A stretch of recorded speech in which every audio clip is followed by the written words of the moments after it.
What's up YouTube, Reece Boven here, currently at work, that's why I'm dressed as smart, got a meeting today. So today I want to discuss fasted v steady state cardio, because this is something where cardio, people rely too much on it. If you are trying to lose weight, cardio, you've got to understand, is just a tool. There's nothing much more to it. It's a tool which goes along with your diet, it's not a substitute, so you can't be eating like shit and then thinking cardio is going to save you, because it just isn't. You've got to get your eating right, your nutrition right, and then use cardio along with it as a tool to progress your weight loss. But in general, cardio is a massively talked about subject. You see articles all across the internet about it. It's fasted better, it's HIIT better. In essence, I'll explain both and my opinion on it, and also go through a bit of research on it. So first of all, fasted. So fasted means that you haven't eaten yet. So generally this is what most bodybuilders do. So they'll do fasted before they've eaten in the morning. They'll do steady state cardio.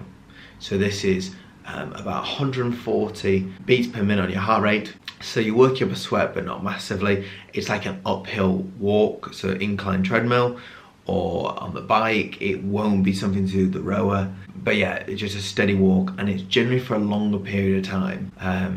So 30 minutes to an hour, that's generally the window for steady state cardio and fasted cardio. There are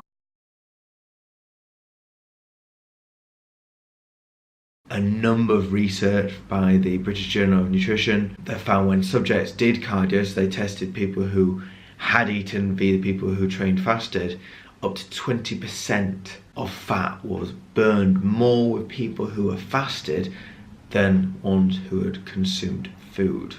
And there's loads of other studies to support that.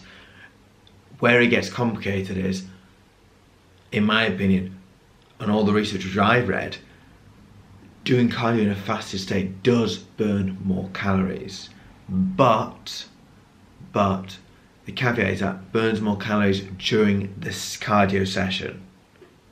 This is the thing. So let's say we both train in the morning. So I do fasted. So I do fasted, 30 minutes uphill walk, and I go home. You do HIIT, which HIIT stands for high intensity exercise training. In general, stuff like Tabata. So Tabata is a type of HIIT, which is like, it's a 4-minute round, and it's 20 seconds of high intensity exercise like kettlebells or star jumps or burpees, followed by 10 seconds rest, and then 20 seconds on, 10 seconds rest, so on and so forth for 4 minutes, and by the end of it you're absolutely wankered. So yeah, something like that. Or what I did for my HIIT is a rower, so I do 1 minute on, or 30 seconds on, 30 seconds off, 30 seconds on, 30 seconds off for 10 minutes, and that worked really, really well. Or you can do it on the bike, you can do HIIT pretty much on anything. And the main argument is, granted, you're gonna burn more during our 2 sessions. Where it doesn't take into consideration is after the session. So HIIT will increase your metabolism. So during the day, you'll be burning a lot more calories if you did HIIT rather than fasted. So actually, most research shows for weight loss, HIIT is better. So if you want to burn your fat and you want to shred your fat off, you do HIIT. But of course there's limitations. So this is where a lot of the articles you say, so a lot of the plans I see on bodybuilder.com or some bodybuilders discussing it,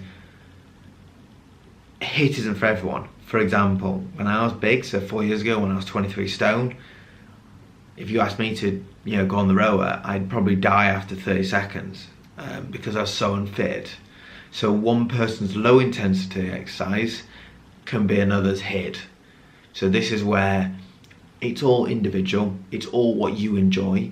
If you enjoy cardio, you're already winning, because let's just be honest, most people don't. But generally, if you are doing fasted cardio and your goal is to build muscle, I'd highly recommend taking a protein shake, a whey protein shake, or some carbs like fruit, like an apple and banana, prior to the fasted cardio. And the reason being is you just don't want muscle breakdown. There's loads of articles about muscle breakdown. Generally, I don't think it's a massive problem. I mean, you're going to the nitty gritty. But, or if you're low on carbs, forget the food, just take a whey protein. And that's worked for me in the past. But mainly, the HIIT, if you can do it and you're happy doing it, or if you're short on time, HIIT is great because you can get your workout done and you can feel absolutely great, within maybe 10 minutes. That's all it takes. Whereas low intensity fasted is more, longer durations. If you go an hour, half an hour, fine, great. But yeah, no, I generally reckon it all depends on what type of body fat and what type of fitness level you are currently. Because if you are like I was 4 years ago, there is no way you're not ready to do HIIT. You've got to walk before you got to run. Before you can run, literally. So start uphill walk, start steady state, and gradually increase it. And this is the big thing about cardio, is put in intervals. So for example, if you're, let's say, starting a nutrition plan, or you're starting a fitness goal plan, and you're saying, right, okay, I've got a year to get into shape, or half a year to get in shape, or 12 weeks, whatever, gradually increase your cardio. Once again, it's a tool. The main priority is the food you're eating and the fuel you're giving your body, but use the cardio as a tool. Don't go straight into 5 days a week cardio, because your body will start getting used to it. Start 2-3 days a week and gradually increase it as you come along, because when you get to the end of it, when you hit that wall, you won't have a tool like cardio to use to really shock the body, because you've already used all your tools right at the start, which is not how it works. But yeah, that's my thoughts on cardio. It's whatever works for you though. If you test and measure every single one, test and measure different machines, like the cross trainer, the treadmill, the rower, the bike, try Tabata, the ski thing where you're pretty much skiing. There's loads of different things you can try. Try whichever one you enjoy and test whatever results you're getting. So weigh yourself or look in the mirror, and that is the best way. If you're happy with the results and you're happy doing the exercise and you don't feel like, oh my god, this is hell, do that, because that's what it's all about. Once again, you want to keep this up for years to come. So yeah, today I've got a big meeting, so I'm over in Driffield, which is about 2 hours away, and then training later on today. So training is legs, so I'll be doing heavy squats, so I'll probably work up to 180, 175 for a few reps, and then go back down. But yeah, I'll put a video up on that. Cheers very much.